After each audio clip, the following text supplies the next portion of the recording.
Hey everyone, it's week 6 of training less towards Boston. Yep, week 6. We're back at it. Fire coaching. Just gonna break down how training went this week. It was a busy one. It was. How was your week, Jeff? My week was good. Training was a little bit more difficult as we're getting pretty busy at CTF, Conviction Training Facility. But all in all, good. I squeezed in the workouts. I had a great workout on Thursday night. And then yesterday's 5K went really well. The workout that was prescribed was 2x5K, but given a lot of lifestyle factors that were going on, I decided to just scale it back to 5K tempo at about 85%, and it went well. Well, good. Yeah. That's good. That's our topic today, is lifestyle factors. Yeah, going right after it is lifestyle factors. It really plays a huge role in the training and doesn't really get a lot of discussion all the time, I think. Mm-hmm. How was your week? It was good. Yeah. So my training was good this week. Again, busy at work, really busy. So that kind of played a role in just the timing of when I typically train. Mm-hmm. So that made things a little bit different, but the 5Ks, the 2 5Ks on Saturday went well. Mm-hmm. So that was good. I was able to rest on Friday, which helped a lot. Yeah, But totally. what are the lifestyle factors that you would consider? Considering training, Uh-huh. well, there's a bunch. I mean, we can go through. Number one, I think, is sleep. If an athlete's lacking sleep, they're definitely underperforming. It just controls so much of the recovery aspects of things that, if you're not getting that, 7 to 8 hours, then I'm pretty much fair to say you're probably underperforming as an athlete. Mm-hmm. At least I know that from personal experience and just through working with lots of people. What do you feel like you do well? What I do well, I think, is somehow find a way to get that sleep in. Where the stuff that usually kind of gets neglected is when I'm working the 12-hour days, is I might miss some mobility, but that's a factor. Is what you do for a living really plays a role in your success, especially when we work with Army guys or people who are on their feet a lot. Mm-hmm. Yeah. Yeah. Just being a dietitian, I know that one of the biggest questions I ask people are, what do you do day in, day out? Because if you're training towards something like Boston or a competition or whatever it is, if they're on their feet all day, that's going to play a huge role in just recovery.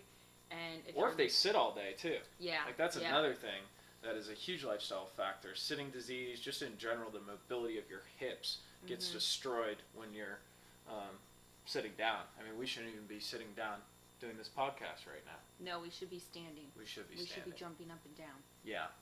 What are we missing? What other factors do you consider a lot? So there's nutrition, there's sleep. Talk to the people. Tell them about it. What nutrition? Okay, so nutrition, I think there's a lot of, so many different components, but what you're eating beforehand, if you are doing anything during, so drinking water, drinking fluids, staying hydrated, anything like that, and then what you do for recovery, which I think is one of the biggest things that's kind of neglected, or the timing can be really off. So I know one of the things I really try and practice, and I actually do this well, is after a workout or after a training session, eating something within probably 45 minutes. And liquid base is usually even better. Just absorbs quicker, correct? Yeah. Afterwards, as long as you're getting a good ratio of carbohydrates and protein, that's usually crucial. But some people liquids absorb faster. So if you want that quick recovery, liquids can go over really well. But even beforehand too, for people that train really early in the morning, even having some, just blending up some strawberries it's just something.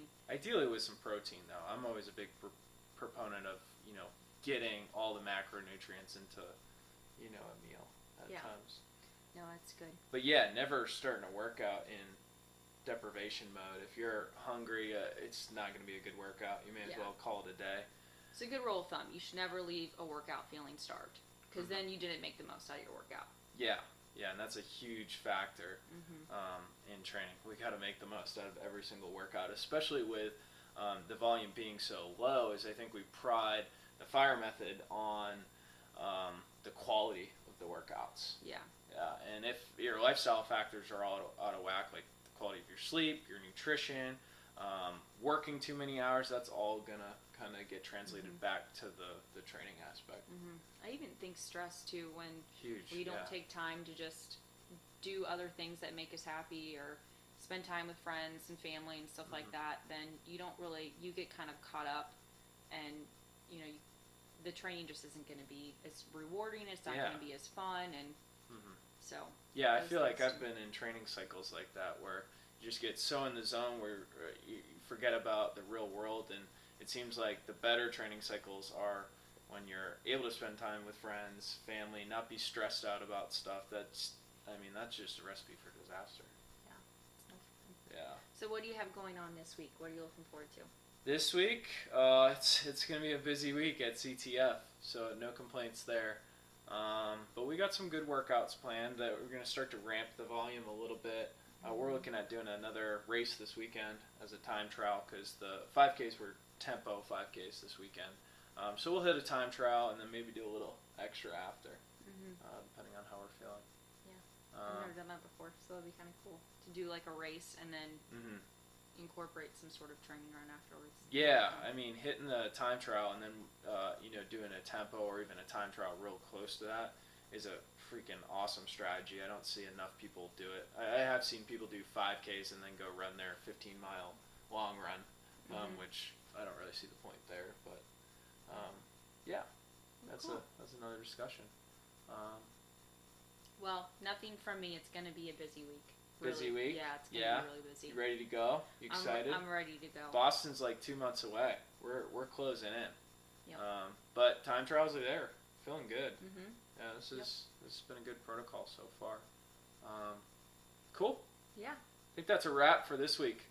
Check it out, guys. What's your lifestyle like? How are you sleeping? What's your pre and post nutrition?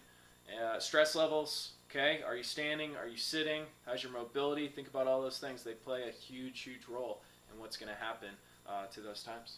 That's true. Listen to Jeffrey. Remember to drink 3 Fuel, too. Awesome stuff. That stuff's good. It sits well. Phenomenal. Oh, and meal plan, because that's really important. Make things work out. You're just throwing all the last little bits into this one. Cool. We'll see you guys back here for another Boston Marathon Training Podcast real soon.